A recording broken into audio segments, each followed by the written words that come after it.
Habib. Waalaikumsalam Bu Bibit. Ya. Sesuai janji kita kemarin Pak Habib, kita akan berbincang-bincang sebentar Pak. Oh iya, baik Bu. Silakan sesuai janji kita kemarin. Kita akan berdiskusi yang terkait dengan kucing dengan menggunakan alur tirta. Nanti Bu Bibit akan melakukan coach dengan Bu Nafisa dan saya akan menjadi pengamat atau observer. Baik Pak. Iya.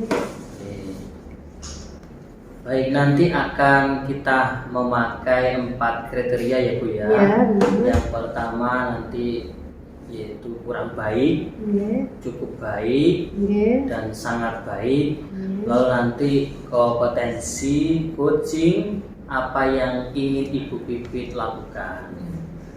Gini Pak, jadi nanti kompetensi coaching yang ingin saya kembangkan itu adalah memberikan kehadiran penuh, kemudian menjadi pendengar yang aktif, dan mungkin yang terakhir pertanyaan yang berbobot. Baik, dari 3 kompetensi tersebut secara spesifik mana nanti kompetensi yang akan Ibu terapkan? Kelihatannya nanti mungkin saya kompetensi yang perlu saya unggulkan atau saya tingkatkan mungkin itu Pak, memberikan pertanyaan yang berbobot. Nah di sini supaya nanti kita bisa menggali potensi dari kucing. Baik Bu Bibit, semuanya telah saya catat. Berarti untuk mengetahui Bu Bibit mencapai apa yang diharapkan dalam pengembangan kompetensi kucing, kapan akan dilaksanakan percakapan kucingnya? Gini Pak, nanti ini kebetulan kan hari ini saya sudah janjian dengan kucingnya saya Pak, nanti mungkin hari ini Pak ya. Oh gitu ya Bu ya. Baik, nanti saya akan menyampaikan keterkaitan Bu Nafis dalam melaksanakan kucing. Baik Pak, terima kasih. Oke, sama-sama. Assalamualaikum Bu Nafis. Waalaikumsalam Bu Bibit. Baik Bu Nafis, sesuai dengan janji kita kemarin, kita akan berbincang-bincang sebentar. Jadi apa yang akan kita diskusikan Bu hari ini? Baik Bu Bibit, jadi begini, akhir-akhir ini saya merasa murid-murid di kelas yang saya ajar kurang antusias dalam pembelajaran saya Bu, sehingga pembelajaran rasanya kayak monoton. Oh gitu. Jadi menurut Bu Nafis, apa yang Ibu harapkan dari obrolan kita hari ini? Saya mengharapkan solusi atas permasalahan saya tentang antusiasme murid-murid saya dalam pembelajaran. Kalau saya ingat kembali, hal yang menyebabkan murid-murid jenengan itu bisa tidak antusias, kira-kira kenapa? Kalau saya kembali ya Bu ya, hal yang menyebabkan murid saya kurang antusias itu pertama, mungkin pembelajaran saya sebenarnya sedikit membosankan, lalu monoton, kemudian saya dominan bicara mungkin ya, banyak cerita sehingga murid-murid saya kayak bosan gitu mungkin. Terus yang kedua, kesempatan buat murid saya untuk berpendapat atau bicara itu kayaknya kurang juga, karena memang banyak ngomong saya. Biasanya dalam pembelajaran prosesnya hanya berjalan komunikasi satu arah saja. Oh begitu ya. Nah, kira-kira apa saja yang dapat membuat murid Ibu antusias dalam pembelajaran yang Ibu laksanakan?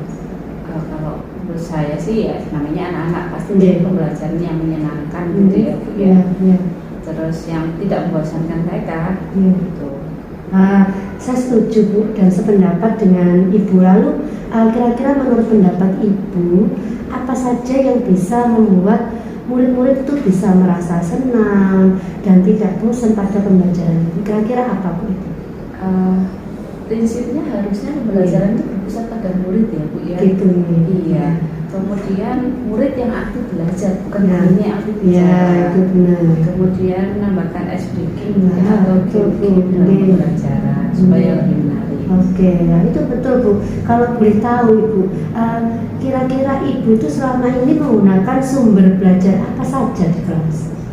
Ya, saya menggunakan buku teks yang dari pemerintah itu, Bu, yang ada di perpustakaan saya. Begitu. Ya itu sebenarnya sudah betul Bu kalau kita memang menggunakan buku teks. Tapi adakah sumber belajar yang Ibu gunakan selain buku teks itu kira-kira? Banyak ya Bu ya. Seperti video YouTube, artikel di blog, kemudian tulisan ilmiah. Nah ini saya juga biasanya kadang menggunakan aplikasi yang sedang tren ya Bu, seperti Canva, TikTok, Instagram. Gitu. Nah betul sekali Bu. Saya yakin sekali Ibu bisa menggunakan berbagai macam sumber belajar yang pasti akan membuat murid-murid itu bisa antusias dalam pembelajaran sehingga pembelajaran Ibu itu tidak menonton.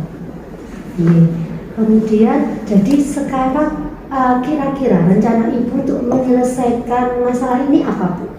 Dari pertemuan kita ini. Saya akan merancang pembelajaran yang lebih menyenangkan menggunakan sumber belajar yang lain ya, via YouTube, Instagram, TikTok, kemudian aplikasi yang lainnya. Saya juga akan berikan tugas sesuai dengan minat anak-anak ya. Karena anak-anak minatnya berbeda-beda. Betul. Saya akan melakukan pembelajaran yang diferensiasi kayak sekarang ya Bu ya.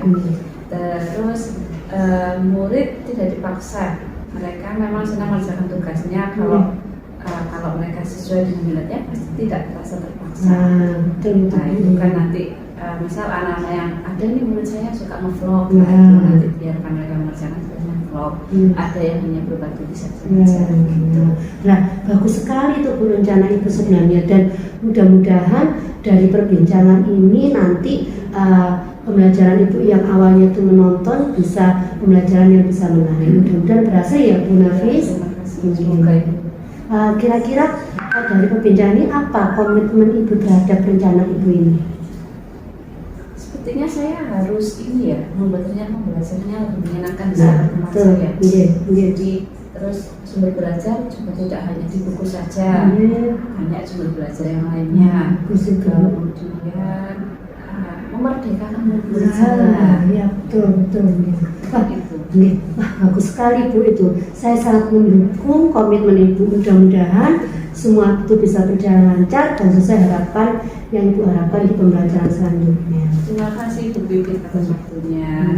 Semoga diskusi kita ini menjadikan saya lebih tercerahkan dan membuat murid saya lebih senang belajar dengan saya. Amin. Sama-sama Bu Nafis, terima kasih juga. Semoga perbincangan ini juga nanti ada hikmah dari pembelajaran nanti selanjutnya untuk Bu Nafis. Terima kasih Bu Pipit. Baik Bu Pipit, Ya, tadi Bu Pipit sudah melaksanakan coaching. Bagaimana menurut Ibu hasil tadi? Alhamdulillah Pak Afif, hasilnya baik ya Pak, karena coaching saya sudah menemukan solusi Pak di situ. Alhamdulillah. Baik Bu, kita langsung saja bahas tentang ketercapaian kompetensi yang sudah Ibu Pipit sampaikan sejak awal. Baik Pak. Apakah Bu Pipit sudah melakukan pencapaian ketercapaian indikator yang sudah Ibu sebutkan tadi? Oke, saya sudah memberikan kehadiran penuh di sini Pak Afif pada saat coaching. Kemudian saya juga sudah menjadi pendengar aktif. Kemudian dengan menatap dan fokus kepada coaching dan memberikan pertanyaan berbobot sehingga bisa menggali potensi dari coaching. Baik. Setelah saya observer tadi, terus saya catat, memang Bu Pipit sudah melakukan coaching sangat bagus sekali, sangat sesuai dengan alurnya, seperti itu. Ya. Terima kasih Pak sudah menyampaikan penilaian saya selama coaching. Baik, selanjutnya apa sih Bu langkah-langkah Bu Pipit untuk mengembangkan kompetensi memberikan pertanyaan yang berbobot? Oke, kalau dari percakapan ini nanti saya akan melaksanakan refleksi diri terlebih dahulu. Kemudian kekurangan apa yang ada pada diri saya, Pak. Kemudian saya akan juga memperbaiki hal tersebut dengan mencari referensi yang lain. Mungkin itu. Iya, baik Bu Pipit. Jadi kapan rencana Bu Pipit akan mencari referensi tersebut. Akan segera saya laksanakan Pak Oke. sejak Pak Ibu. Baik Bu Bibit, nanti kita akan bertemu kembali. Yes. Untuk proses perkembangannya Hmm. saya butuh waktu secepatnya. Iya. Baik Pak Habib, terima kasih banyak. Sama-sama. Terima kasih Bu Bibit. Sama-sama.